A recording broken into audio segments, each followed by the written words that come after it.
Coloca para mim, por favor, Evangelho de Lucas, capítulo de número 15, verso de número 14.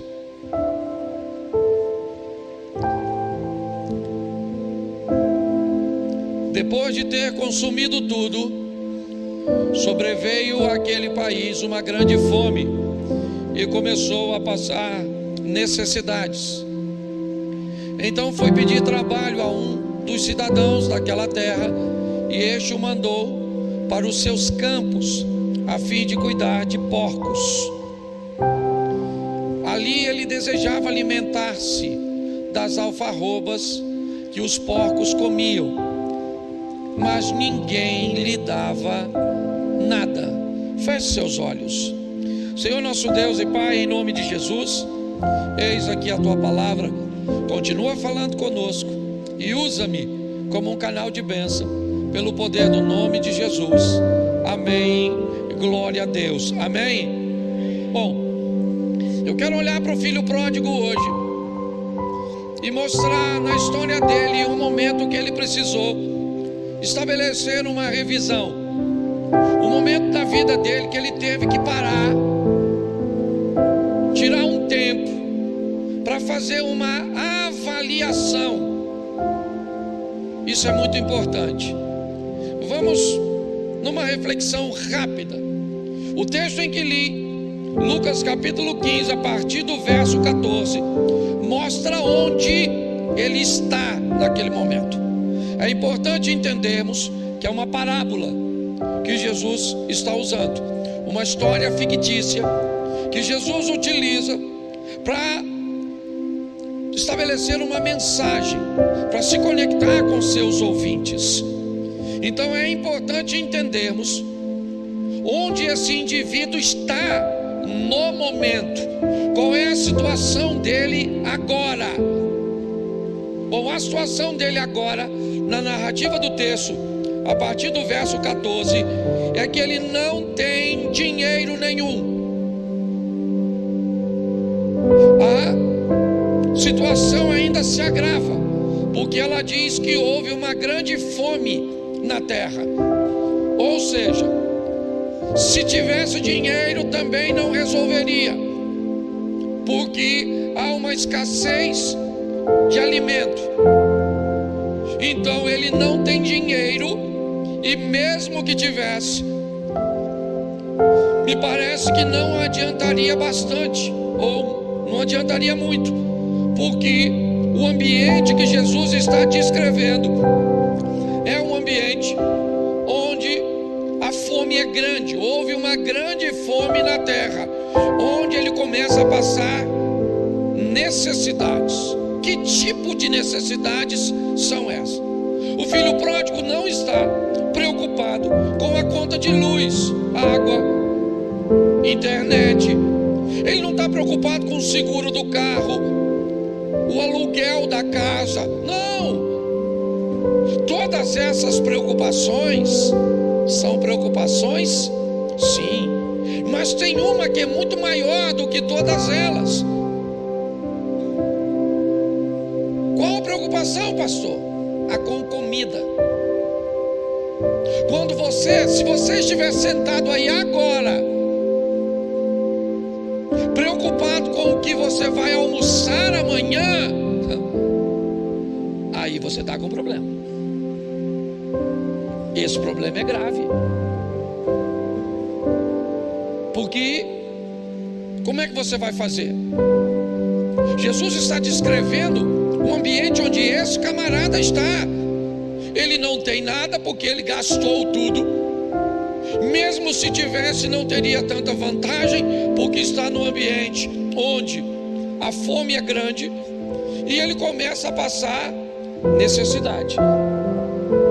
Mas, segundo Jesus, há algumas pessoas que estão bem melhor do que ele, porque aprendeu a administrar as coisas.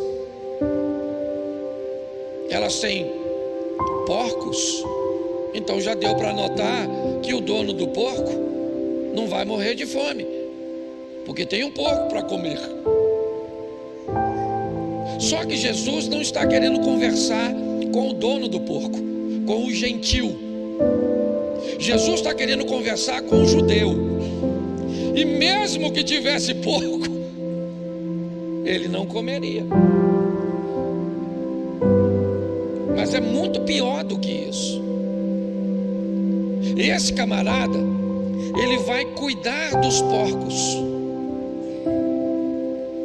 E ele vai cuidar dos porcos com um propósito. A ração que ele recebe por dia é tão pouca que ele continua com fome. Ele não trabalhava de graça. Pastor, mas não é uma história fictícia? Sim, então a gente pode entender o que Jesus está querendo transmitir. É um cara que está sem dinheiro. Se tivesse dinheiro não adiantaria muito. O ambiente é de muita fome. Ele recebe a humilhação de ser um judeu que cuida de porco. E pior, ele está querendo comer a comida do porco. É isso. Ele vai pedir ao homem que alimenta o porco: me dê um pouco da comida do porco. E as pessoas não estavam muito interessadas. Bom, isso é onde ele está. Isso é onde ele está. Ele está no meio de uma grande crise, de um grande problema, de uma situação desafiadora. Aqui, segundo Jesus, ou o que Jesus quer mostrar é que ele é praticamente 100% culpado daquilo que está vivendo. Se você conhece a história do filho pródigo. Mas esse é o estado que ele está no momento: sem dinheiro, com fome, disputando comida com o porco. Bom, isso é onde ele está. Mas vamos descobrir onde ele esteve. Onde ele esteve antes de estar no lugar que ele está agora. Porque talvez você possa olhar onde o seu casamento já esteve e onde ele está agora. Onde a sua saúde já esteve e onde ela está agora. Onde o seu filho já esteve e onde ele está agora. Isso é revisão. Quando nós olhamos de onde ele veio, será que a história já começou? Gastando tudo. Tudo o quê? Uma grande fome. Fome onde? Cheio de necessidade. Onde? Humilhação. Onde? Onde ele está agora, não onde ele esteve antes. O verso de número 17 faz ele dar uma olhada no passado. Eu vou usar o verso 2 vezes. Quantos trabalhadores de meu pai têm pão com, e eu estou morrendo de fome? Preste atenção. Esse rapazinho aqui agora, ou o que Jesus está querendo talvez falar comigo ou com você agora, já que o rapaz não existe de fato. O que existe são pessoas que jogam tudo fora, que viram as costas para um ambiente ordeiro, satisfatório, amigável, para compartilhar momentos como esse de sofrimento. Onde ele esteve? Ele esteve na casa do pai, num ambiente onde ele mesmo diz: quantos empregados do meu pai têm pão com fartura, e eu aqui pereço de fome. Olha só, é a descrição dele. Ele está dizendo: por que eu estou aqui vivendo isso, se eu já tive vivendo tanta coisa legal? Quando um casal vem falar comigo sobre divórcio, a primeira pergunta que eu faço: quantos anos você tem de casado? A segunda: durante quanto tempo foi bom? Quanto tempo foi legal?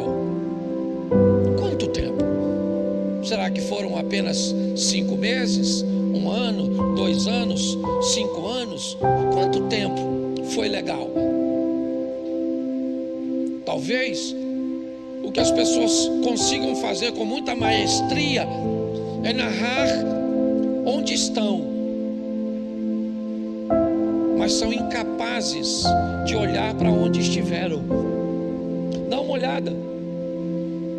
Foi o que ele fez. Na casa do meu pai tem pão com fartura, e eu aqui onde eu estou pereço de fome. Tá certo? Tá bom. Pessoas cometem erros, pessoas cometem falhas. Nós não somos perfeitos. Você corre o risco de fazer um negócio mal feito. Você corre o risco de cometer um erro ao contar um segredo para alguém, a fazer alguma coisa que te traga danos, prejuízos. Pô, mas eu estava tão legal e eu acabei fazendo isso e entrei nesse buraco. Tá certo, eu não estou pedindo perfeição de ninguém, não é isso. Mas é importante nós entendermos que nem sempre estivemos onde estamos agora. E talvez o lugar que estamos agora seja pior do que onde estivemos ontem. Se for melhor, faça uma manutenção. Se for melhor, cuide. Talvez se você olhar para seu casamento há alguns anos atrás, ele é muito pior do que é hoje. Se você olhar para seus filhos, estavam perdidos, hoje está no caminho do Senhor. Você estava desempregado, hoje está empregado. Quando você olha para trás e faz uma leitura, talvez hoje, certo, as coisas estejam muito mais organizadas. E se estiverem, a Bíblia diz: aquele que está de pé, faça uma manutenção para não cair. Mas essa não é uma história desse tipo. Essa é a história de alguém que esteve na casa do pai, gozava da proteção do pai, certo? Gozava dos benefícios do pai, tirava proveito de tudo o que o pai lhe oferecia, mas ele quis viver a própria vida, cometeu erros. E agora, como é que nós vamos tratar esse tipo de pessoa? Será que é isso que Jesus está querendo, nos mostrar? Porque primeiro eu mostrei para você onde o rapaz está agora. Depois eu mostrei a você onde ele esteve antes de estar nessa situação. Mas será? Qual é o próximo passo que Jesus quer conduzir seus ouvintes nessa história? Ele ainda continua no verso de número 17. A primeira parte diz assim: então, caindo em si. Bom, esse é um momento muito especial dessa história, que vai definir onde o sujeito dessa história deseja estar. Ele já esteve bem, hoje está mal, mas ele quer voltar a estar bem. A turma que trabalha com psicanálise aí sabe disso. Como é que você muda a vida de alguém que está satisfeito mesmo no ambiente que está? Não tem como mudar. As pessoas não querem mudança. Para se mudar precisa querer mudar. O que ele faz? Ele tira um tempo. Um tempo onde? Provavelmente olhando o porco comer, olhando o ambiente ruim que ele está. E naquele ambiente ruim ele tem uma visão de onde? De onde ele esteve. Na casa de meu pai, até os empregados têm pão com fartura e eu aqui morro de fome. Tá certo, é bom. Ele fez uma revisão, ele deu uma olhada lá na casa do meu pai, tem pão, e eu aqui morro de fome e vou morrer de fome. Ele disse: eu vou me levantar. Ao avaliar, ele cai em si. Eu gosto disso, porque é como se o rapaz olhasse para ele, visse onde ele está, onde ele esteve, quem o trouxe para aquele lugar, e ele disse: eu vou sair daqui. Deus te trouxe hoje aqui para dizer uma coisa para você. Você pode sair de onde está se não gosta de onde está. A decisão é sua. Você não gosta, o que foi? Você está num ambiente ruim? Ele não é seu destino. Você pode tomar uma providência. O que ele faz é isso: ele para e avalia.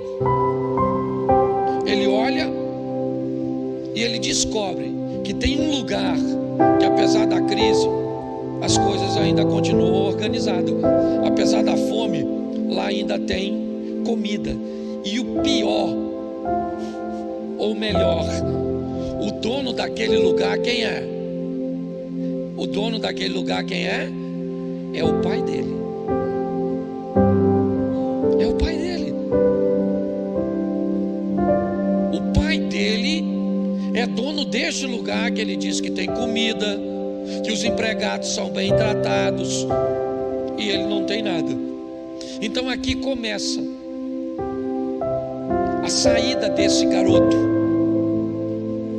Eu não sei se Jesus, quando conta a história do irmão mais novo e do mais velho, contando a história do pródigo, ele quer falar do ímpeto, certo? Do mais novo que toma decisões sem pensar.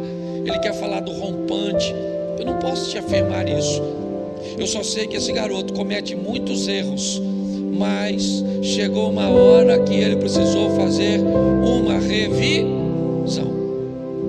A revisão é: eu aqui morro mas lá eu tenho comida. Eu aqui sofro humilhação, mas lá eu vou ser honrado.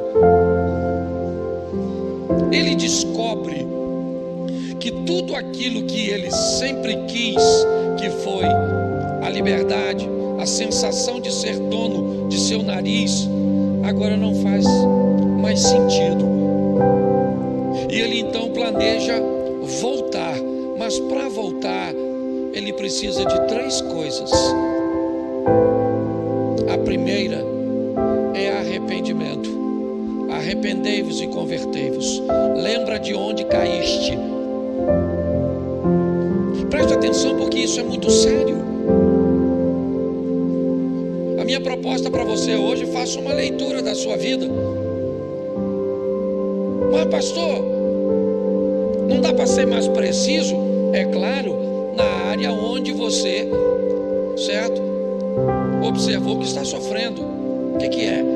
É grana? Então tá bom, vamos sentar e, como eu disse, vamos ver trabalho, gestão, vamos ver, é isso. O que é? É casamento? Opa, legal. Então vamos dar uma olhada: o que é casamento, o que é divórcio, o que é segundo casamento, o que é perdão, o que é compartilhamento. Vamos descobrir que casamento é um produto que não se paga à vista, é financiado, e não se paga por mês, é por dia. É isso? O que é? Você está com problema de caminhada de fé? Essa é a grande questão? Então tá bom, vamos falar de fé, vamos falar de Deus. Vamos estabelecer um ambiente onde você possa, certo, revisar as coisas, dar uma revisada no seu comportamento e por que as coisas estão acontecendo, mas onde? Na área que você indica sofrimento, perda, dano, humilhação, é só isso. As áreas que não precisam, faça manutenção e está tudo certo. Quando este rapaz olha para tudo isso, ele não vê fatalidade, não.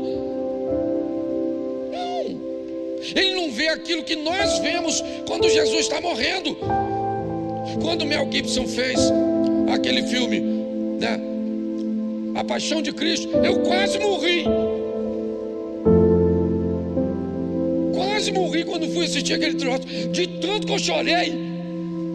Quando Jesus estava apanhando daquele jeito, caindo com aquela cruz, e eu chorando, como se eu não quisesse que ele morresse. E pior, como se ele fosse um coitadinho. Não, ele não era um coitadinho. Ele falou: ninguém tira a minha vida, sou eu que estou entregando, pronto. Ele não era uma decisão para que eu e você pudéssemos ter acesso a uma vida de verdade. Às vezes nós olhamos de forma muito errada. O que nós precisamos é nos arrepender. Arrependimento. Você quer mudar de vida? Faça uma revisão e arrependa-se. Entendeu? Ah, pastor, eu quero dinheiro mesmo, mas eu não gosto de trabalhar. Então arrependa-se dessa preguiça. Você está entendendo? Ah, pastor, eu até sou muito trabalhador, mas eu não gosto de estudar. Então dá um jeito. Poucas pessoas que eu conheço nessa vida gostam de estudar. Poucas. Eu nunca gostei. Eu não posso falar mentira. Certo? Mas tinha que estudar? Tinha. Ué. Então invista em você. As pessoas precisam se arrepender daquilo que está lhe fazendo mal para você mudar. Se você não arrepende, como é que acontece? E pior, tem gente que não arrepende, ele tem remorso. Deixa eu falar de uma forma muito simples aqui. Pelo menos para mim, a diferença de remorso e arrependimento. Quando você faz uma besteira e dá remorso, me parece que ela é uma dor muito aguda, mas muito forte, mas não dura muito não. Entendeu? Ela é uma diferença. Ai meu Deus, por que eu fiz isso? Ai, nossa, eu não podia fazer. Eu feri Deus. Olha, eu não sou digno. Não sou digno. Ai meu Deus. Menino, se for remorso, passa rapidinho. Já já você está rindo de novo. Deus sabe que eu não sou perfeito. O arrependimento não. O arrependimento não dói tanto igual o remorso, não. Mas ele fica ali futucando nós, para nós nunca mais fazer. Não faça. Aí você fala, ai que vontade. Não faça. Eu fico com vontade de usar exemplo ruim aqui. Eu não vou usar não. É porque tem uns exemplos que se eu usar ele é cirúrgico. Sabe assim, mas ele é tão feio que eu tenho medo de ferir os visitantes. Deixa quieto. Você vai ficar curioso, tá certo? Mas quando você faz, já viu aquele troço que você faz? Que logo assim que você faz, mas dá uma dor assim em você. Você fala, nunca mais eu vou fazer. Pois é. Se for remorso, menino, você faz quase todo dia.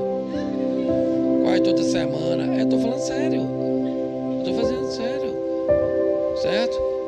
Eu já tive problema com algumas coisas que não é difícil parar de fazer. E era remorso. Depois que você se arrepende, a dor não vem muito forte na hora não, mas ela fica ali. E aí você olha para ela toda vez que vai fazer e fala, não vou fazer não. Estou com vontade de fazer. Bom, não vou. Arrependimento. Se você não arrepender, meu filho, você não muda de vida.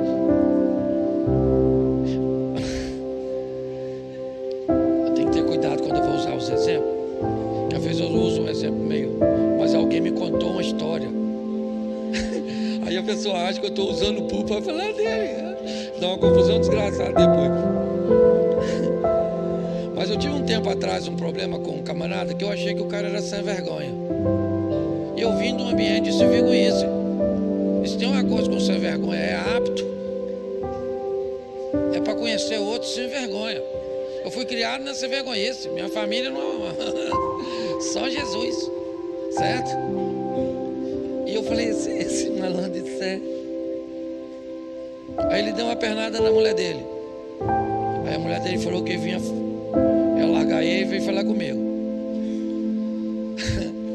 Sabe quando você vê que o cara, ele não está arrependido dele que fez, ele está arrependido que foi descoberto. A vida, pensa numa vida difícil, a vida de pastor. Porque ele tem que ajudar os outros a ir para o céu e não ir para o inferno. Senão vai, é verdade. E aí eu falei para ela, não moço, dá uma chance para ele, mas não acreditava muito não. E ele, não, que agora demorou um tempo, sabe o que ele fez? Deu outra pernada nela. Aí não adiantava mais pedir ajuda para o santo aqui, né? Que o santo aqui já tinha queimado o cartucho. Aí foi pedir outro santo. Aí foi para outro santo. E aí o outro santo falou, não rapaz, tem chance para tu. E a mulher dele veio falar com esse santo aqui. Aí eu falei, dona, vai falar com a senhora. Larga essa peste. Falei. Eu falei posso mentir.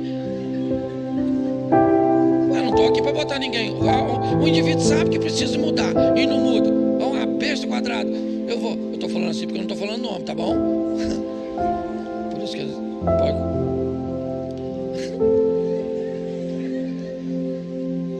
Ela, coitada, com o coração assim, amando. Porque o mundo é esquisito. Se o cara é bonito, é um gato. Se é mau caráter, é um cachorro. É uma bagunça. Ela acreditou que ele ia mudar, deu outra pernada nela. E agora, provavelmente, nem levanta mais. Já está andando assim, ó, sentado aqui, de tanta pernada que está levando. Porque tem gente que não quer mudança. Meu irmão, nós não estamos aqui de brincadeira não, rapaz. Tem gente aqui pregando, orando, ensinando. Você pensa que a vida é fácil pra gente? O bagulho é doido, rapaz. É ou não é verdade? O negócio é difícil. Aí a gente encontra gente de molecagem, não quer arrepender, vai pro inferno, mas não perturba nós. Porque não é difícil, é pra você não. Ele olhou e disse: eu não quero estar onde eu estou. Então Deus disse: eu vou tirar você daí. Se você quiser sair de onde está, o Deus que nós servimos é poderoso para te tirar de lá. Você não viu aqui que você tem uma doença que ninguém cura? Pois é, ele entra lá no meio dessa doença que ninguém cura e cura você. Você está entendendo? A gente só tem que se arrepender. Ele olhou e disse: eu não quero ficar aqui. Levantar-me-ei e vou lá encontrar com o meu. E vou falar o que com meu pai? Eu vou falar a verdade. Pai, eu vacilei. Pequei contra ti. Não sou digno de ser chamado seu filho. Ele abriu o coração. A Bíblia diz que aquele que confessa alcança. Isso. Está arrependido? Está arrependido. Foi lá, levantou e foi lá e falou com o pai. Está lá. Ele tinha dinheiro? Não tinha mais nada, gastou tudo. Devia estar magrinho, aqui, feio. Deve ter saído com uns tênis maneiros de marca, um iPhone, uns troços. E voltou sem nada. Sabe o que Jesus descreve? Que o pai estava de pé esperando ele voltar. Porque o pai está do mesmo jeito. Se essa história aqui é fictícia, é porque o filho somos nós e o pai é Deus. E se Jesus disse que o pai está em pé esperando você e eu voltarmos quando fizermos algo de errado, é porque não é o fim para você. Não interessa o que aconteceu, ainda dá tempo de tu voltar. O pai está lá quando vem o garoto. Falou com o pai o quê? Vacilei. O pai deve ter falado: isso é novidade para tu, porque eu já sabia isso desde o começo. Já não sou digno de ser tratado como seu filho. Me trata como um dos seus empregados, seus servos. Ele derrama o coração diante do pai. Quando ele faz isso, o pai fala: não. Por quê? Porque há uma conversão no processo. É importante entendermos que naquela crise, aquele garoto perdeu mais do que grana. Entendeu? Dizem que pessoas normalmente mudam com mais facilidade em 3 ambientes. Um deles é a crise, a dor. Diz que a dor é uma ferramenta fantástica para que pessoas mudem de vida, mudem de posição, mudem de visão. Aquele rapaz, ele olhou para aquela humilhação e ele simplesmente fez uma revisão. Levantar-me-ei, vou lá falar com meu pai. Por quê? Porque lá onde um dia eu estive e hoje não estou mais, eu posso voltar. E lá tem comida, lá tem honra, lá tem tudo. E eu quis ser tão grande, longe do pai, e descobri que o menor na casa do meu pai é muito maior do que o maior fora da casa do pai. Só, gente, que nós só vamos ter esse caminho se nós investirmos um pouco de tempo para observar em nós as áreas que precisamos rever de verdade. O grande desafio de um ambiente como esse é que normalmente, quando estamos expostos a uma mensagem como esta, às vezes acontece de lembrarmos dos outros e não de nós. Às vezes você está sentado aí agora pensando assim: puxa, se o meu marido tivesse aqui, puxa, se o meu filho tivesse aqui, puxa, se fulano estivesse aqui. Mas eu queria lembrar você que se fosse para ele estar aqui, Deus o teria trago, e não você, e não eu. Investir um pouco de tempo para olhar, sabe, para essas áreas e conversar um pouco com Deus ou com algum amigo sobre alguma coisa a respeito de áreas que você tem problema. O que é? Você precisa rever. Eu vou pregar no domingo aqui, revisão sobre relacionamentos familiares. Eu prego nos 2 cultos de domingo e vou falar só sobre rever, certo?